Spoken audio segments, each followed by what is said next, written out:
Everyone, Ganesh Gurukul में आप सबका बहुत बहुत स्वागत है। आज हम बात करेंगे कॉन्फिडेंस लेवल की। बहुत सारे ऐसे स्टूडेंट हैं जो एग्जाम देने से बहुत घबराते हैं या बैंक इत्यादि के एसएससी के जो फॉर्म भरने से भी घबराते हैं। उनको ये डर लगा रहता है कि 8,000 9,000 वैकेंसी है और फॉर्म भरे हैं लाखों लोगों ने, तो उनका सिलेक्शन होगा भी कि नहीं। तो मैं उनसे कहना चाहता हूं कि जब आप पहले से ही अपने मन के अंदर, दिमाग के अंदर नेगेटिव फीलिंग लाएंगे तो आपका रिजल्ट पॉजिटिव कैसे हो सकता है। इसीलिए मैं आपको एक छोटी सी स्टोरी है सुनाना चाहता हूं। न्यूयॉर्क सिटी में एक छोटी सी झोपड़ी के अंदर एक बच्चे का जन्म हुआ। नाम था उनका माइकल जॉर्डन। शायद ये नाम आपने पहले भी सुना हो। ये बास्केटबॉल के भगवान कहे जाते हैं, जैसे हमारे यहाँ भारत में क्रिकेट के भगवान सचिन तेंदुलकर जी कहे जाते हैं, वैसे ही माइकल जॉर्डन बास्केटबॉल के भगवान हैं। तो इनका जो जन्म हुआ था एक छोटे से गरीब परिवार में हुआ था। एक झोपड़पट्टी में रहते थे, 5 भाई बहन थे। लेकिन बस इनमें एक चीज अलग थी हम सबसे कि ये आशावादी थे, पॉजिटिव। इनकी जो थिंकिंग थी पॉजिटिव थी। जब ये 12-13 साल के थे तो इनके फादर ने इन्हें अपने पास बुलाया और एक कपड़ा दिया कि लो बेटा एक कपड़ा लो और बताओ इसकी कीमत क्या होगी। तो इन्होंने कपड़े को देखा और कहा कि लगभग $1। तो इनके फादर ने कहा कि जाओ इसे $2 में बेच के आओ। इन्होंने बिल्कुल भी नानुकुर नहीं करा। कपड़ा लिया, उसे धोया, यूज किया हुआ कपड़ा था वो, इसे धोया, साफ किया। इनके पास आयरन नहीं थी, यानी इस्त्री करने का कोई साधन नहीं था। तो इन्होंने उसे बढ़िया से फोल्ड करके, तय करके कपड़ों के बीच में उस कपड़े को रख दिया और सुबह तक वो कपड़ा बढ़िया इस्त्री की तरह दिखने लगा, यानी कि आयरन किया हुआ लगने लगा। और अगले ही दिन ये चले गए पास के एक स्टेशन पे। वहां पर बहुत ही जद्दोजहद करने के बाद 6 से 7 घंटे लगभग दौड़ भाग करने के बाद इन्होंने उस टी शर्ट को $2 में बेच दिया और खुशी खुशी घर वापस आ गए। और अपने फादर को $2 दे दिए। फादर ने $2 लिए, खुश हुए। फिर एक और टी शर्ट इनको, एक और कपड़ा इनको दिया और कहा कि जाओ अब इसे $20 में बेच के आओ। अब जो इनके पास जो लक्ष्य था वो थोड़ा बड़ा था, लेकिन ये घबराए नहीं। टी शर्ट ली, साफ सुथरी करी, थोड़ा सा सोचा, दिमाग लगाया और अपने दोस्त की मदद से उस टी शर्ट के सामने एक मिक्की माउस का स्टिकर लगा दिया, जुगाड़ लगा के थोड़ा सा।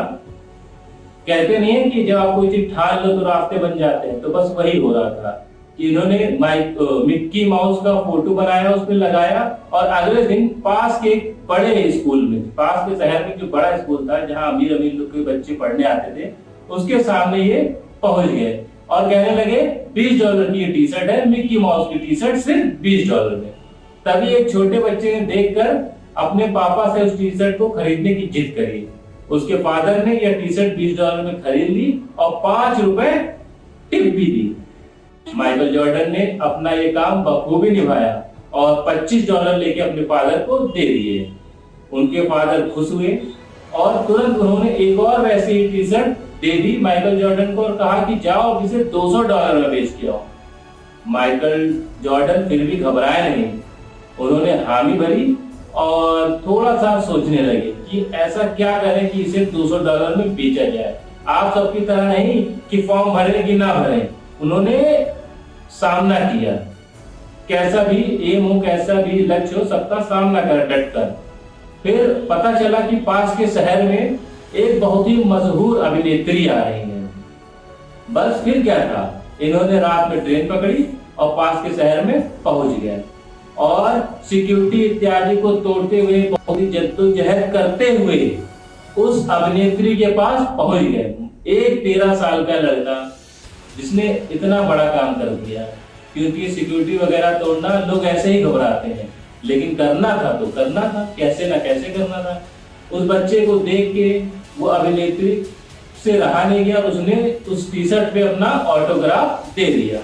फिर क्या था, माइकल जॉर्डन वो टी शर्ट लेके बाहर आ गए और बाजार में वही टी शर्ट बेचने लगे कि मशहूर अभिनेत्री की टी शर्ट, तो ऑटोग्राफ की हुई टी शर्ट मात्र $200 में। थोड़ी देर में चारों तरफ भीड़ लग गई जो टी शर्ट $1 की थी, $200 के लिए चारों तरफ भीड़ लगी और उसकी बोली लगने लगी, एक प्रकार से उसकी नीलामी होने लगी और जाके वो बिकी $1200 में। तो इसे कहते हैं मेहनत। $1200 लेके वो अपने फादर के पास आए। उनके पिताजी बहुत ही ज्यादा प्रसन्न हुए और उन्होंने कहा, बेटा अगर इसी प्रकार से तुम हर कार्य को करोगे निष्ठा के साथ और आत्मविश्वास को ऐसे ही बनाए रखोगे तो तुम कभी भी असफल नहीं होगे। तो मैंने ये कहानी आप सबको इसलिए सुनाई है क्योंकि इससे हमें यह शिक्षा मिलती है। आप समझ ही गए होंगे, लेकिन फिर भी बता देता हूं कि इससे हमें शिक्षा मिल गई है कि काम कितना भी बड़ा क्यों ना हो। अब भाई $1 की कोई टी शर्ट $1200 में बेच दे, इससे बड़ा काम क्या होगा।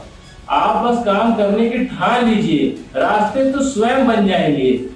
अब आपको क्रिकेट खेलना है, छक्का मारना है तो मैदान में तो उतरना ही पड़ेगा। मैदान के बाहर ही सोचते रहेंगे, अरे मेरा सिलेक्शन अगर हो गया तो मैं छक्का मार पाऊंगा, आउट ना हो जाऊं, कहीं चौका भी कहीं ना लगे, कहीं मैं सिंगल रन भी ना बना पाऊं। तो ये तो आपके बाहर की स्थिति है। तो इसीलिए बाहर ना सोचिए, मैदान में उतरिए, खेलिए। बहुत ज्यादा क्या होगा, आउट ही तो होंगे, पुनः प्रयास करिए।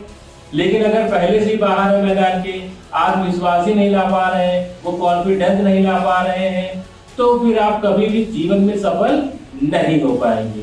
सफल होना है तो कार्य को पहले करना तो शुरू करिए। जो आदमी जीवन में कभी भी असफल नहीं होता है तो समझ लीजिए कि वह व्यक्ति कभी काम करना ही नहीं चाहता था, तो उसे सफलता कहां से मिलेगी। ऐसे ही वीडियो के लिए हमारे YouTube चैनल को लाइक, शेयर और सब्सक्राइब जरूर करें। Thank you.